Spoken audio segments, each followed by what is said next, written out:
हरि ओम।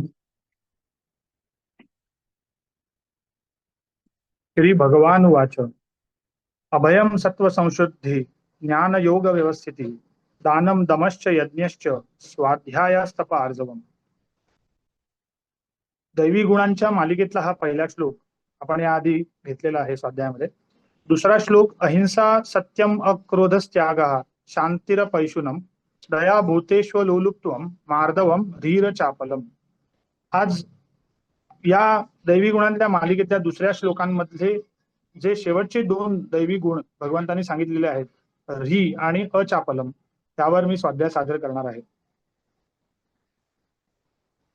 दुसऱ्या श्लोकाबद्दल म्हणताना भगवंतांनी असं म्हटलंय की अहिंसा म्हणजे काया वाचा मनाने कोणालाही कसलेही दुःख न देण्याची अंतःकरणाची स्थिती, सत्य त्याग शांती, अपैशुनम म्हणजे दुष्टबुद्धी नसणे आणि निंदा न करणे, सर्व सजीवांविषयी दया अनासक्ती, मार्दव, री म्हणजे लोकविरुद्ध व शास्त्रविरुद्ध वाईट आचरण करण्याची लज्जा असणे आणि अचापलम म्हणजे व्यर्थ क्रिया अर्थात स्वैर व्यापार सुटणे.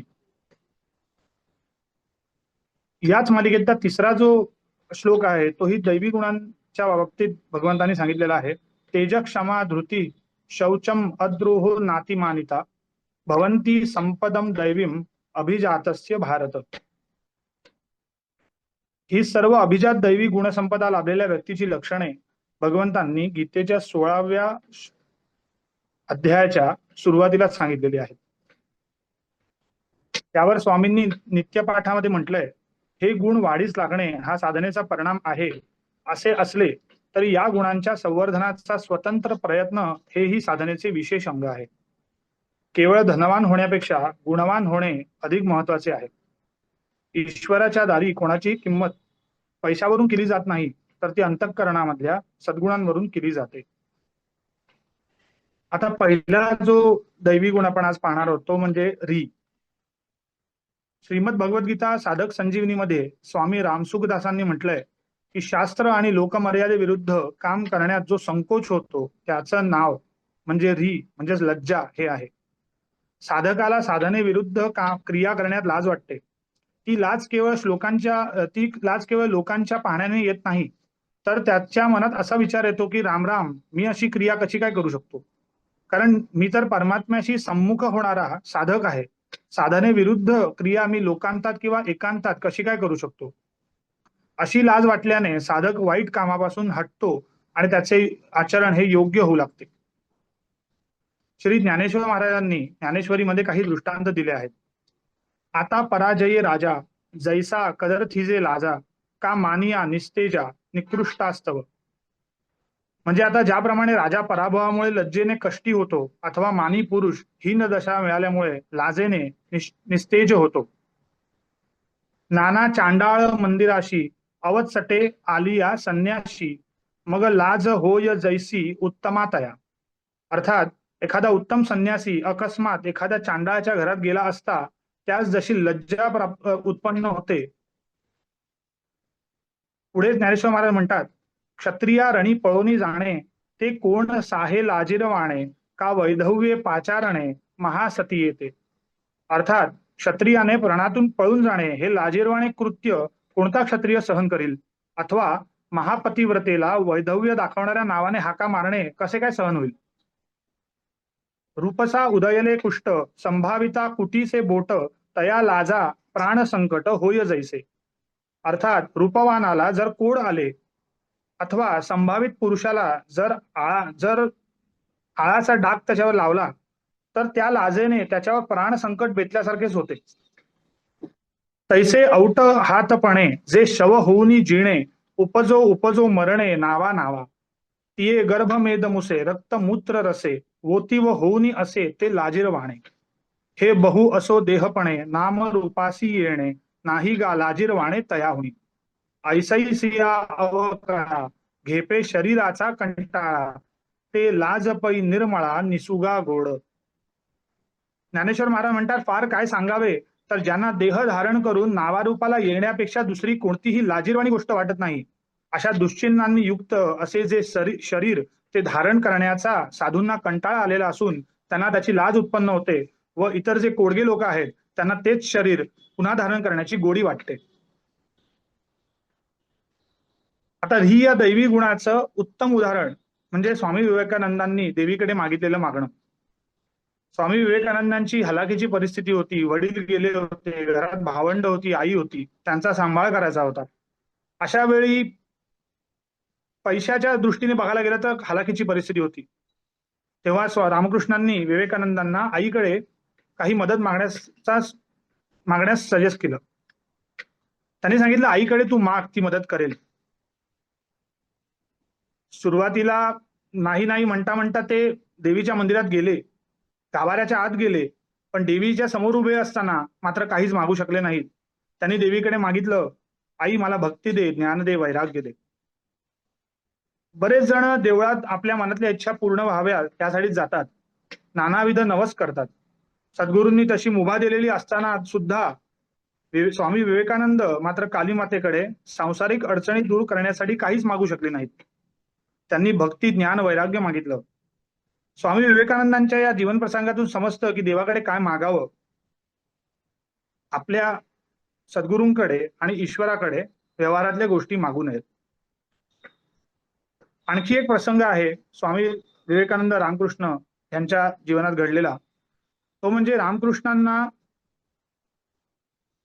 थ्रोट कॅन्सर झाला होता आणि शेवटचे 8 महिने ते 1 वर्ष त्यांना खूप भयंकर त्रास होत होता, शारीरिक त्रास होत होता. डॉक्टरांनी कमी बोलायला सांगितलं होतं आणि जेवण सुद्धा लिक्विड फॉर्म मध्ये घ्यायला सांगितलं होतं. शिष्यांना हे सर्व पाहून फार दुःख झालं आणि त्यांचे सगळे शिष्य त्यांना बरे व्हा असं सांगत होते. त्याचं कारण असं की बऱ्याच जणांना असं वाटत होतं की हे दुखणं रामकृष्णांनी कोणातरी एका शिष्याचं घेतलेलं आहे. शिष्यांना रामकृष्णांची ती स्थिती पाहवत नव्हती आणि तीच अवस्था स्वामी विवेकानंदांची होती. आणि म्हणूनच पुढे एका प्रसंगात स्वामी विवेकानंदांनी रामकृष्णांकडे आईला म्हणजेच कालीमातेला कॅन्सरची तीव्रता कमी होऊन काही सॉलिड फूड मला खाता यावं अशी विनंती करण्याचा आग्रह धरला. रामकृष्णांनी सुरुवातीला नकार दिला, पण विवेकानंदांनी खूपच आग्रह धरला आणि म्हणून त्यांनी तसं देवीला विचारलं.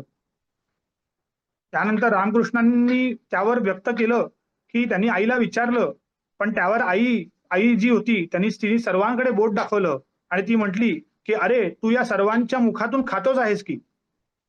त्यावर रामकृष्ण निरुत्तरित झाले आणि पुढे काहीच बोलू शकले नाहीत. तुकाराम महाराजांनी अभंगामध्ये म्हटलंय, ठेविले अनंते तैसेची राहावे, चित्ती असो द्यावे समाधान.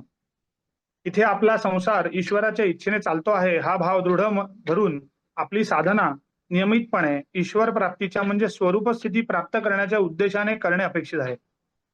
ईश्वर प्राप्ती हा आयुष्याचा मुख्य उद्देश म्हणून ठरवला असेल तर आपोआपच बाकीच्या सर्व ऐहिक गोष्टी मनापासून सुटतील आणि त्यालाच खरं वैराग्य असं म्हणता येईल.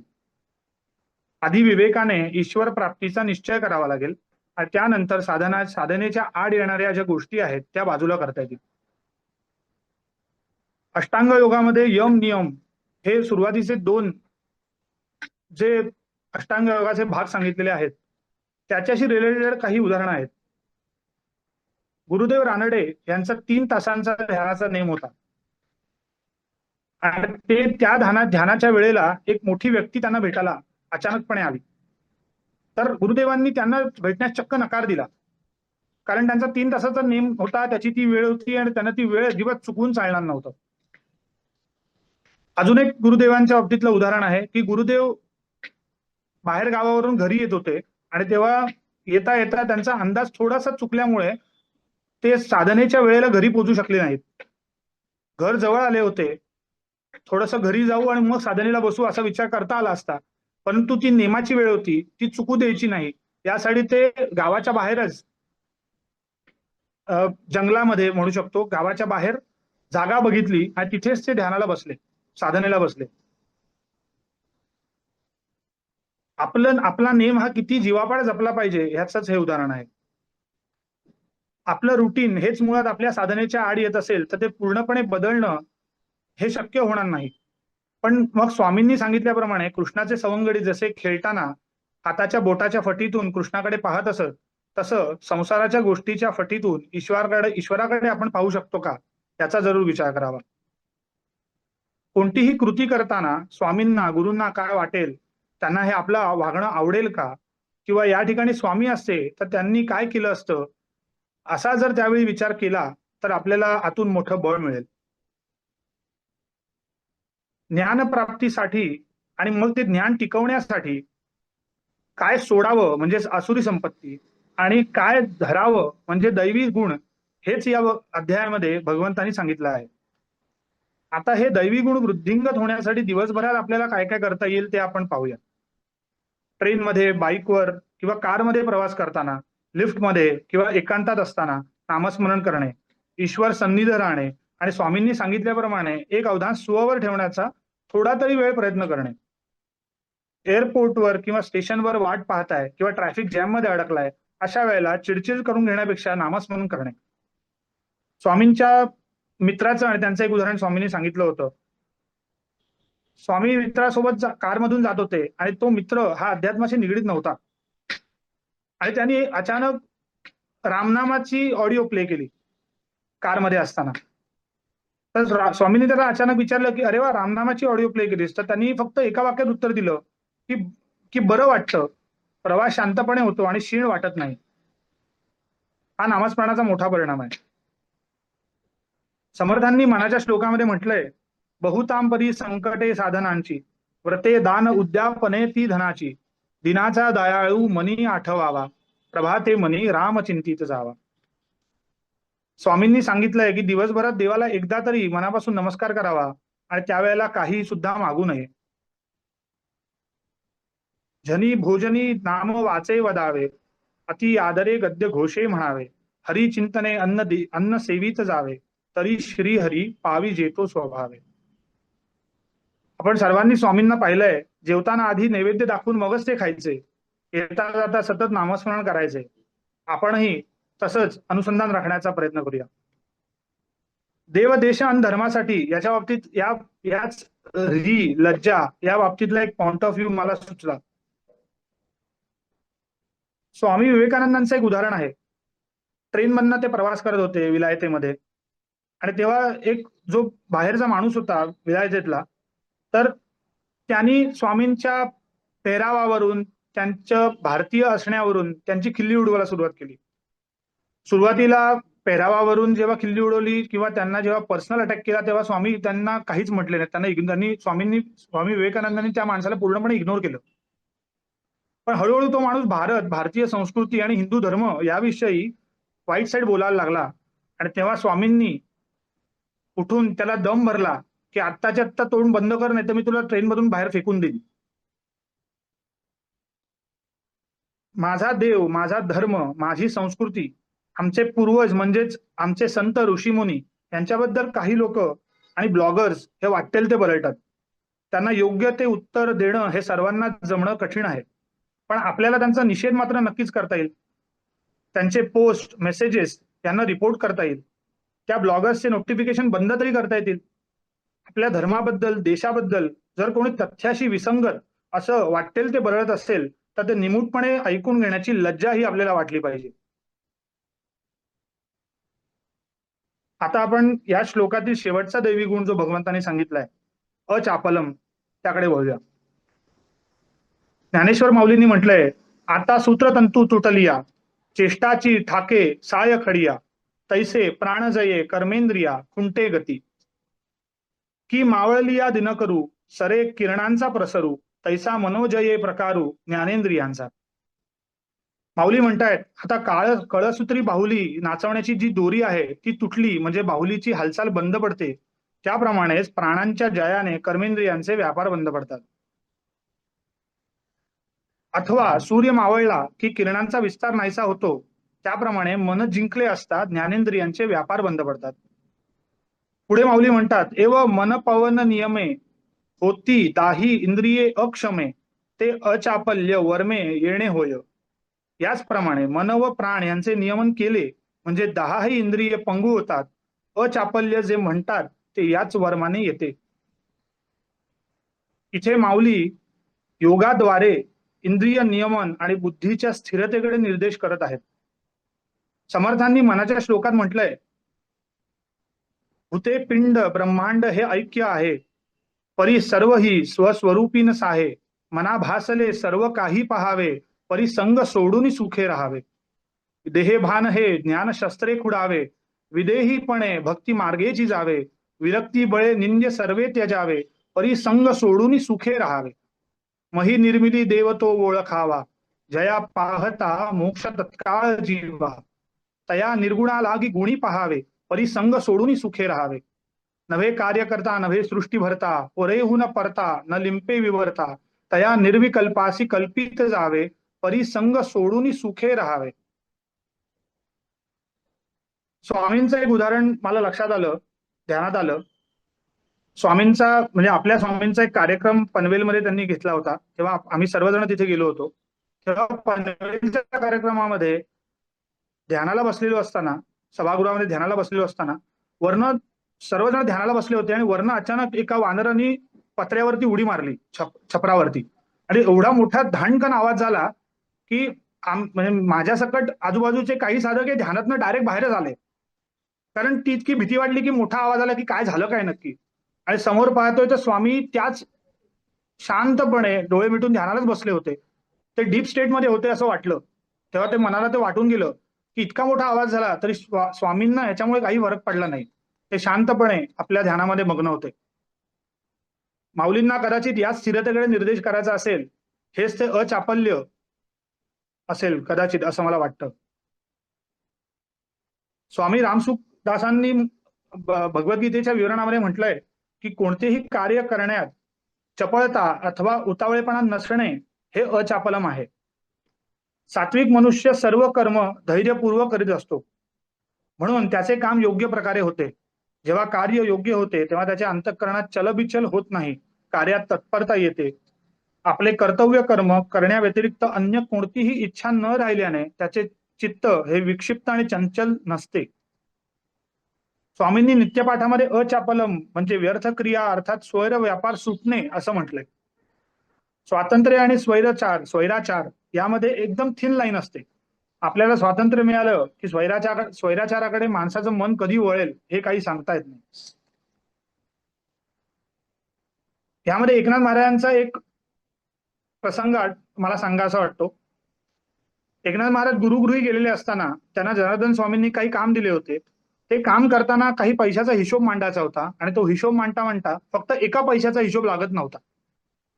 त्या एका पैशाच्या हिशोबासाठी अनेक वेळ, अनेक तास एकनाथ महाराज तिथे बसून तो हिशोब लावण्याचा प्रयत्न करत होते. वारंवार तो प्रयत्न करत होते.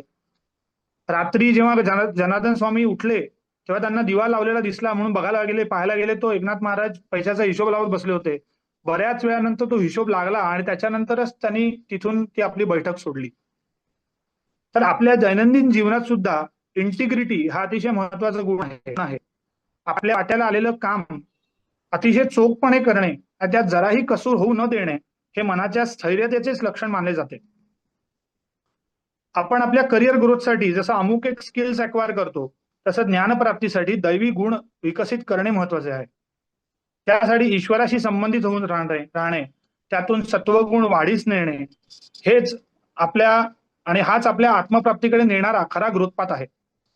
समर्थांनी सत्वगुण लक्षणामध्ये सांगितलंय, अंतरी स्फूर्ती स्फुरे, स्वस्वरूपी सस्वरूपी तर्क भरे, नष्ट संदेह निवारे तो सत्वगुण. एका भगवंता कारणे सर्व सुख सोडिले जेणे, केले देहाचे सांडणे तो सत्वगुण. विषयी धावे वासना, परी तो कदा डळमळीना, ज्याचे धारिष्ट चळेना तो सत्वगुण. देह अपदेने पीडला, क्षुधे तृषेने ओसावला, तरी निश्चयो राहिला तो सत्वगुण. श्रवण आणि मनन निजध्यासे समाधान, शुद्ध झाले आत्मज्ञान तो सत्वगुण. या जगामध्ये स्थिर अशी कोणती गोष्ट असेल तर ती म्हणजे जिवंतपणाची जाणीव. ती बदलत नाही. आपण लहानाचे मोठे झालो पण ती जाणीव तेव्हाही तशीच होती आणि आताही तशीच आहे. तिच्याशी संलग्न राहिले म्हणजे अनुकूल आणि प्रतिकूल दोन्ही परिस्थितीमध्ये मनाला आतून बळ मिळते, धैर्य मिळते. आपल्याला एखाद्या प्रसंगात नक्की काय करायचंय, कसं वागायचंय याची प्रेरणा आपल्याला आतूनच मिळते. भिवू नकोस, मी तुझ्या पाठीशी आहे या स्वामींच्या आश्वासनातून जणू शब्द ब्रह्माचं दर्शन घडतं आणि स्वामी आपल्यासोबत आहेत ही जाणीव अनुसंधानाची प्रेरणा देते. आपणा सर्वांनाच सदा सर्वदा स्वामींचं अनुसंधान राहो आणि ही त्यांच्या चरणी प्रार्थना करतो आणि आजचा हा स्वाध्याय संपवतो. हरिओम.